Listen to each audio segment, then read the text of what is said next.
Matthew 27.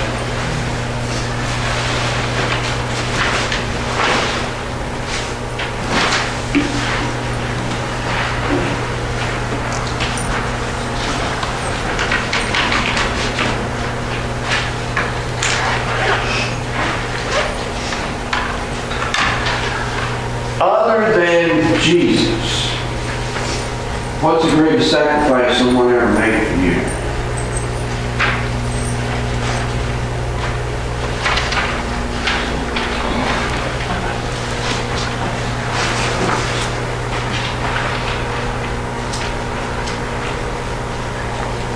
Probably go with some people that I knew when we were living in Pennsylvania that offered up their home to me when I was going to Penn College. I didn't have to rent a dorm or an apartment. They let me just stay there at their place. Okay. All right. I think it was my husband not selling land when I asked him to, because him being the only son of his father, we inherited so much we had to be in debt our entire married life to pay for the estate taxes. But he kept saying, no, I'm saving that for you. All right. You gave up North Carolina and came to Virginia where you said you would never live. And you've been here 40-some years. Well, his first stop being Rockford, I can understand it being a little bit weird. I always said I never lived in Virginia. All I knew about Virginia was Title.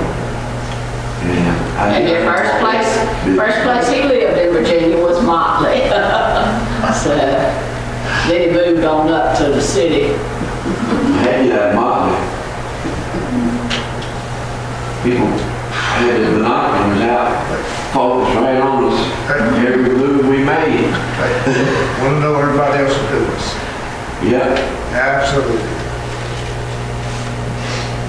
Yeah, so we had to move from there. But anyway, so what motivated these people to make these sacrifices? Love. Love. All right? Yeah, the same reason Jesus made his sacrifice. It's love. And any sacrifice somebody makes, they do that out of love. Care. All right? So, let's pick up verse 26. Would somebody read 26 through 31? Then he released Barabbas to them, but after having Jesus scourged, he handed him over to be crucified. How far down? Through 31. Then the soldiers of the governor took Jesus into the praetorium and gathered the whole Roman cohort around him. They stripped him and put a scarlet robe on him, and after twisting together a crown of thorns, they put it on his head and a reed in his right hand, and they knelt down before him and mocked him, saying, "Hail, King of the Jews." They spat on him and took the reed and began to beat him on the head. After they had mocked him and took the scarlet robe off him, put his own garments back on him, and led him away to crucify him. Okay, right. All right. So, what's involved in being scourged? Flogged. Is that when they flogged him with the cat o' nine tails? Yeah. Well, the idea was to make that person have them in so much pain that by the time they were crucified, hanging on a tree, they didn't realize what was going on. This was sort of preliminary to putting them to death. Well, some people didn't even make it through the scourge. Right, so died. You know, some people say he had got 39 lashes, like so the cat o' nine tails, you know, with the leather strips, the bone, the glass tied into those strips, so that when it hit, you know, it would wrap around your body, Rip it. And then they pulled it loose and just tore it apart. Some people say, well, they only got 39 lashes, but that was a Jewish rule. These are Romans doing this. So we really don't know how many lashes he got. No, this was so brutal. Some people didn't even live through this at all. But then, after they did that to him, what was next? Stripped him, put a scarlet robe on him. Okay? And he mocked him. And put a crown of thorns on his head. A crown of thorns on his head, mocking him, "Hail, King of the Jews." Spit on him. Spitting on him. And they would hit him and say, well, who hit you? Yeah. And then they took reeds and tapped him on the head. Yeah. That's aggravating. You know, and it hurts after a while too. So they're doing all of these things. And I can only imagine when they put that crown of thorns on his head, they didn't just put it there. They just smashed it down Yeah. as much as they could. And the thorns, you know, when we're out around where thorns are growing, if they grab a hold of you, I mean, we get a flyer, yeah, we hurt. well, that hurt. But these thorns were something like 3 inches in length, and then pressed down in his head. And you know how easy your head bleeds when you cut your head at all. So, you know, you just gotta imagine his blood all in his face. Just terrible. So what's the significance of all these acts done by the soldiers? They were making fun of him. 'Cause, Okay. you know, he was supposed to be the king of the Jews, but here he was. You know, if he was king, he wouldn't be tolerating all this carrying on.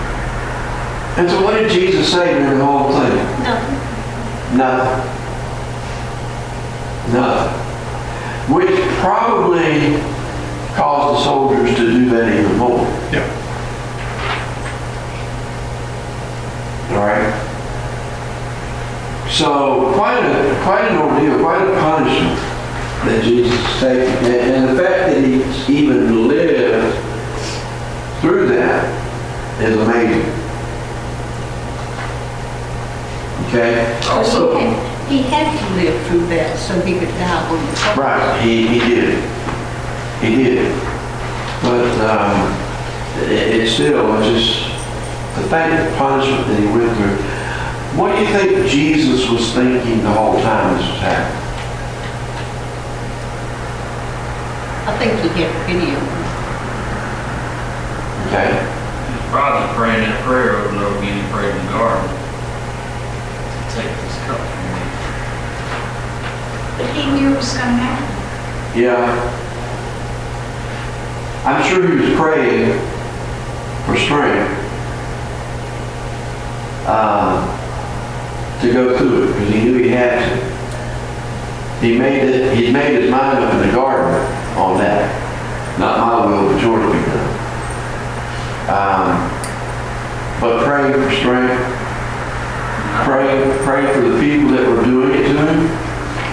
How many times did he tell us to pray for those that mistreat us?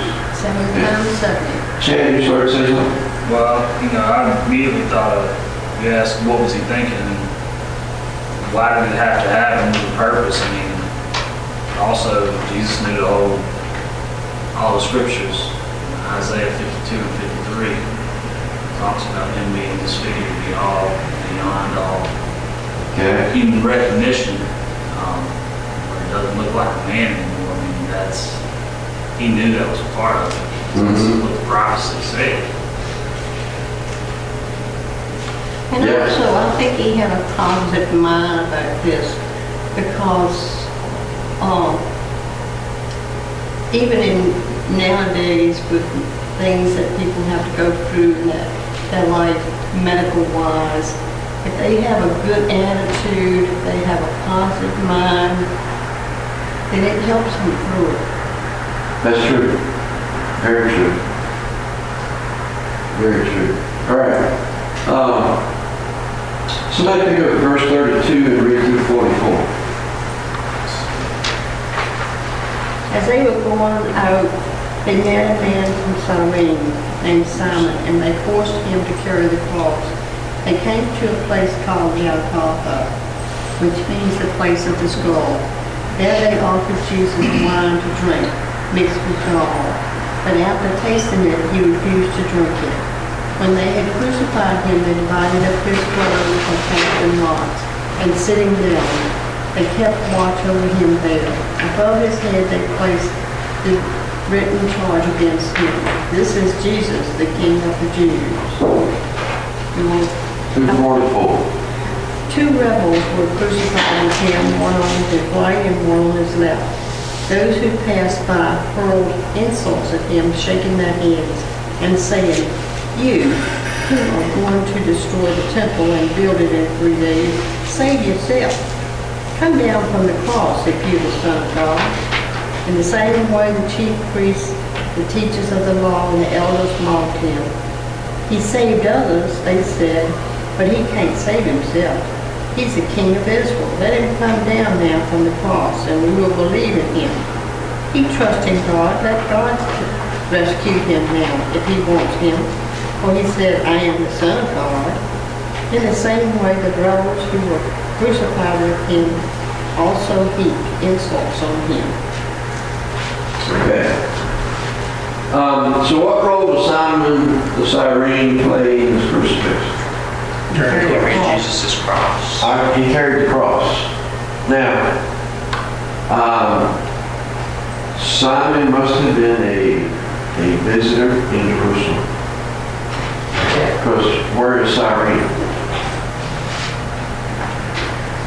He said Simon the Cyrene. Where is Cyrene? Africa.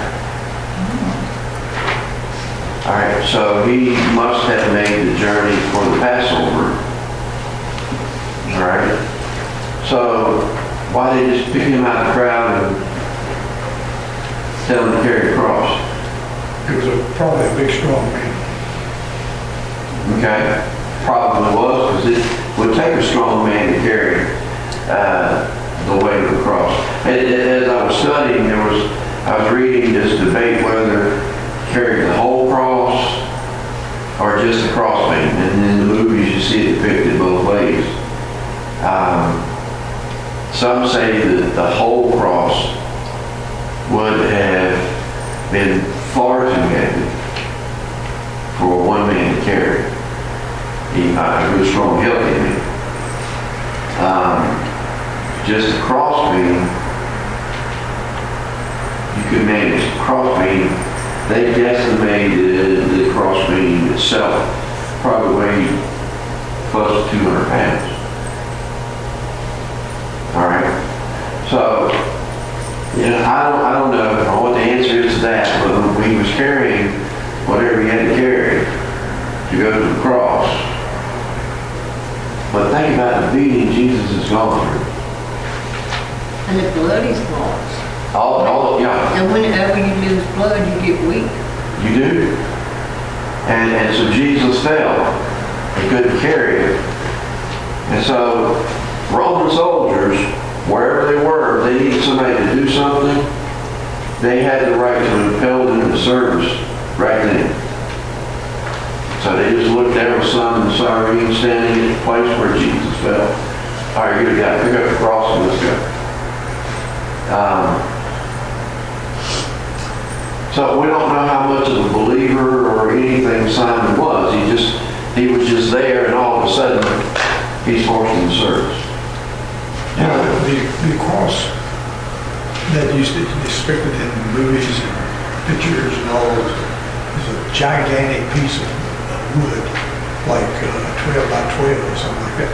It could have been something as just as small as a woman. And then somewhere on I read that the cross was not very high. It wasn't off the ground because Probably he wasn't put up off the ground feet. Yeah, 2 or 3 feet off the ground, so, Yeah.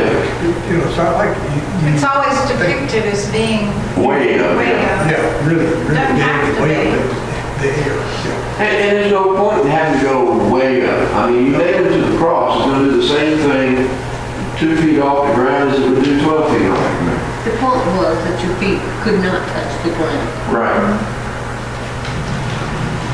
So, there's a lot of things, I meant to bring up, I forgot to get it this morning, Josephus. In Josephus' writings, they're very descriptive illustrations of what a crucifixion was like. He illustrates numerous, not just Jesus, but numerous types of crucifixions that took place. And they were very brutal, very, very harsh in what they did. All right. Now, according to Jewish law, where did executions have to take place? Outside the city. Outside the city. But these are the Romans that are doing this. Did they go outside the city or did they do it in the city? I think it was outside the city. I agree that it would have to be outside the city, because why would the Romans want to irritate the Jews any more than they're already irritated? Because if they keep pushing the Jews too much, then the Jews are going to go to Caesar. Well, and then plus the fact that the money that Judas threw back to them, they took and bought a hill to bury the poor people. type Yeah. thing. Right. So I would think that this was close to that, or maybe this was that land that was bought. Okay. So if they took him outside the city, where did they take him? Golgotha. They took him All right. to a hill where he could be seen. They took him to the place of the skull. Which is outside of the city, right? At that time it was. Today we're not sure where it was, because Herod actually expanded the city after Jesus was crucified. So that spot could have been taken in. Some people say it was out near the Mount of Olives, which isn't far outside the city, but far enough it would still remain outside the city. And there is a place that they take people to today to show them the place where Jesus was crucified. I'm not sure that's the same place, but it is on a hill, and there are a couple of caves that kind of make it look like eye sockets, so it would seem to form the shape of the top half of the skull. So maybe that's a place. Who knows? I'm not sure. I But often thought this phrase, the place of the skull, just meant that this was a place that people died. no, it's an actual description of the place. And that's the English translation of Golgotha or Calvary. Golgotha being the Hebrew, Calvary being the Latin, and the place of the skull is the English. So that's why I just refer to it as a place of the skull. Get it in English so that we can get that picture. And some people say, well, it's called the place of the skull because so many people were crucified there. And there were skulls just laying around. No, Jews wouldn't have left the skulls laying around. Once somebody was dead, they had to be buried. You wouldn't leave that laying around. So the place itself, The landscape. yeah, had to look like a skull. All right. What's another reason, though, why he had to be crucified outside the city?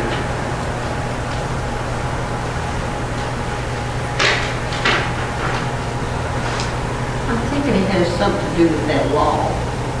Okay? When he dies, a dead body would be unclean. That's going to be unclean. Well, what's the thing about sacrifices? They sacrificed the animals outside the city. Animals had to be For them. sacrificed outside, and the parts that they weren't going to be used, they had to be outside the city and buried outside the city before they could use the parts they were going to use that to sacrifice. So, I mean, the actual killing of the animal, all that is all that's, well, who's the greatest sacrifice ever? Jesus. So, it only makes sense. It's outside the city. All right? Now, Jesus was given something to drink. What was he given to drink? Wine mixed with gall. Okay? Some translations translate it wine, some translate it vinegar. The gall was a drug. I did a little study on the word itself. Some people refer to it as myrrh, but myrrh doesn't seem to be as likely. Myrrh would give it a better taste. And they're not, at this point, they're not so much worried about the taste. They're worried about giving him something that will deaden the pain. It says in these notes that the women would give the people to be crucified this to lessen the pain. Yeah, so the gall, or some translations call it bile, would be a poison. Okay? That's what the word actually refers to as a poison.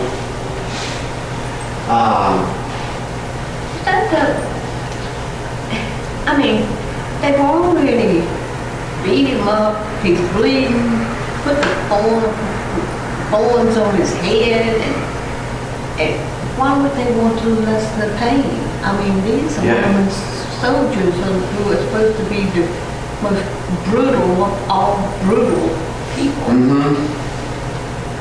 But I guess this is another sense of their idea of torture by giving them a poison. Because if you're giving them a poison, that's going to have an effect on the body too. But the idea is to put that person out of their head. So they're not aware of what's going on. And what was Jesus' reaction? He refused. He refused. He tasted it, but then after he tasted Well, once he it, tasted it, he knew what it was. And he refused it. Why? He wanted to be fully aware. Remember, when we talk about the trials, Jesus was in complete control. All the way through everything that took place, Jesus was in control. If he had drank that, he wouldn't have been. And he wasn't going to drink it. Because he wanted to remain in control. Okay.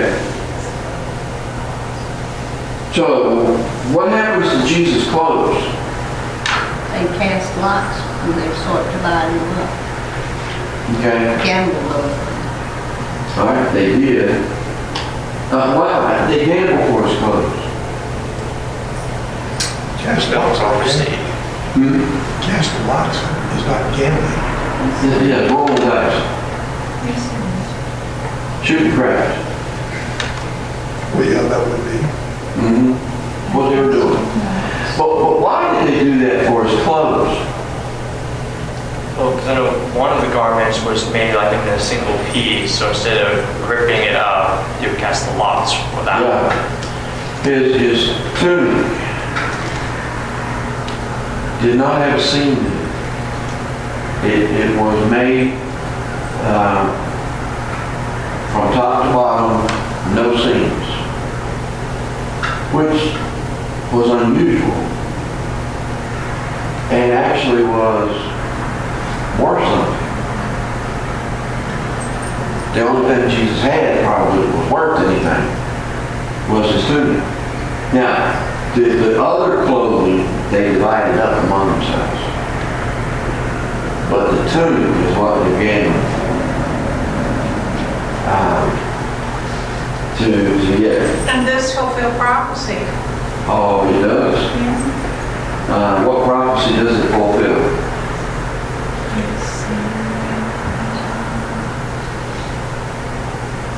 Somebody turn to Psalm 22:18.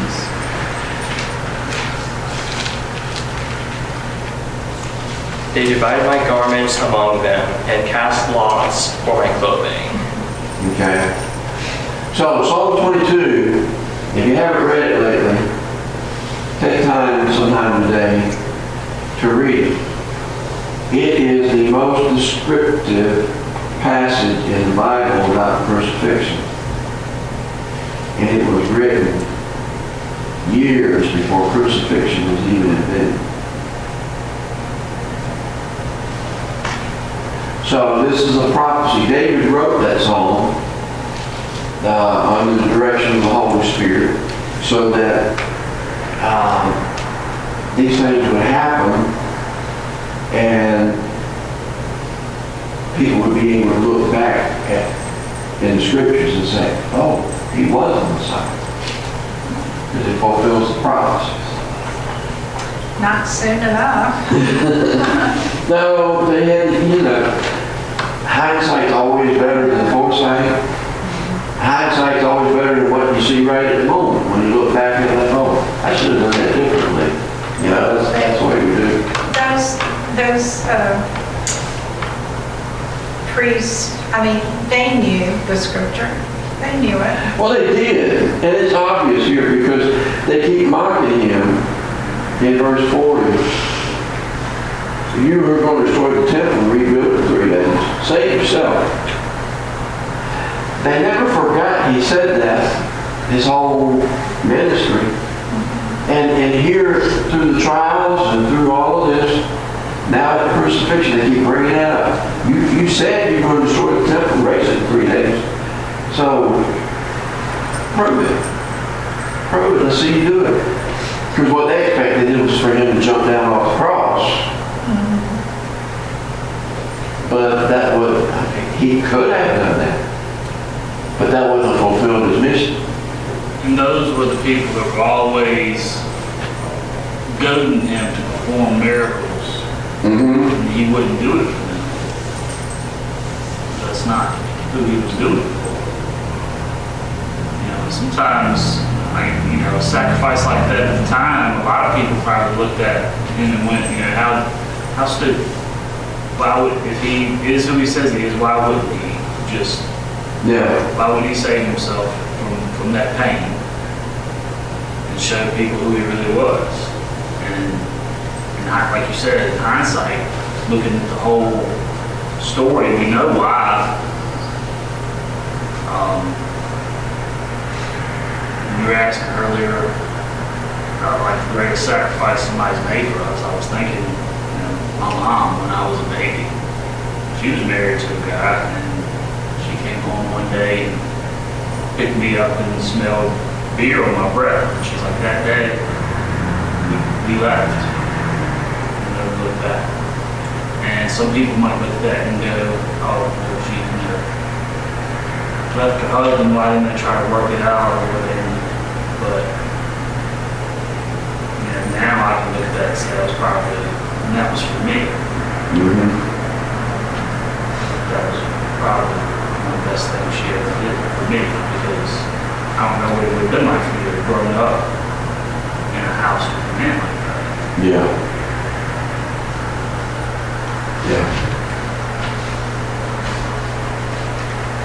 All right. So what did they write over Jesus' head? This is Jesus. King of Judah. Now, why would the Romans put that over his head? Marking. Not quite. The flag is supposed to be about what the reason is they're on the cross for. Like, what were they charged with? Okay, every criminal had a sign on their cross stating the charge. All right, so this is one of the 3 charges that they brought to Pilate, the only one that he actually investigated. And then Pilate knew Jesus' kingdom was not a political threat to Caesar. But that's what they wanted to charge Jesus with, so he puts that on the sign.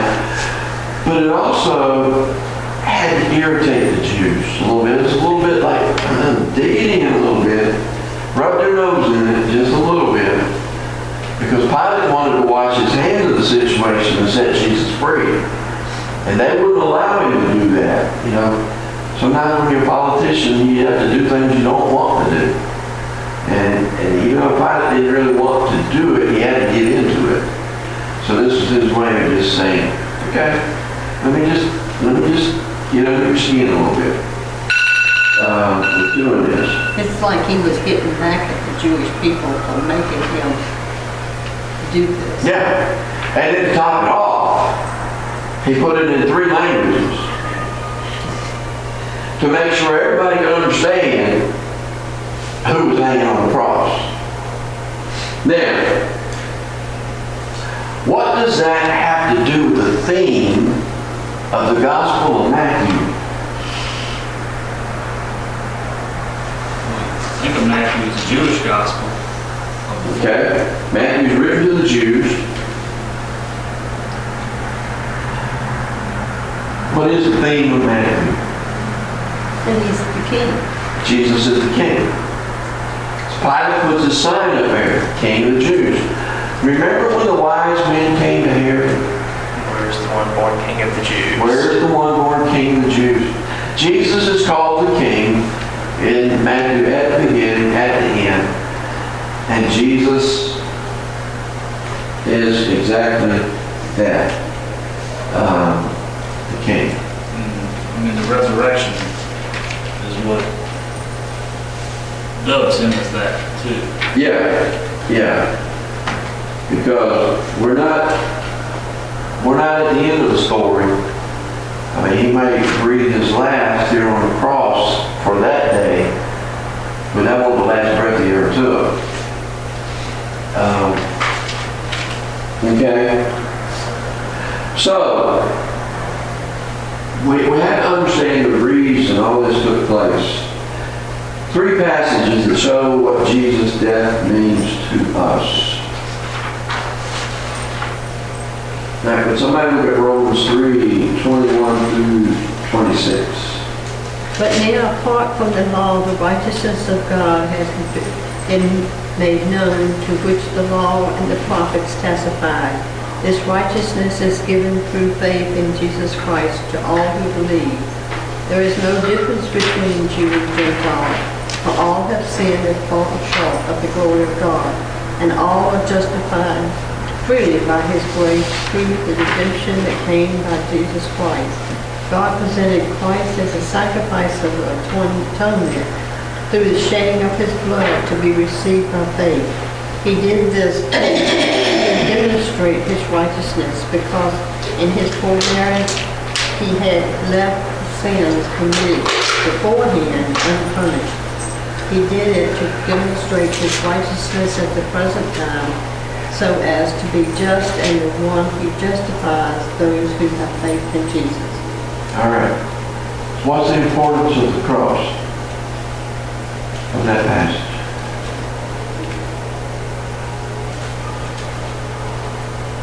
Atonement for sin. Atonement for sin. We are justified by faith in his blood. What does it mean to be justified?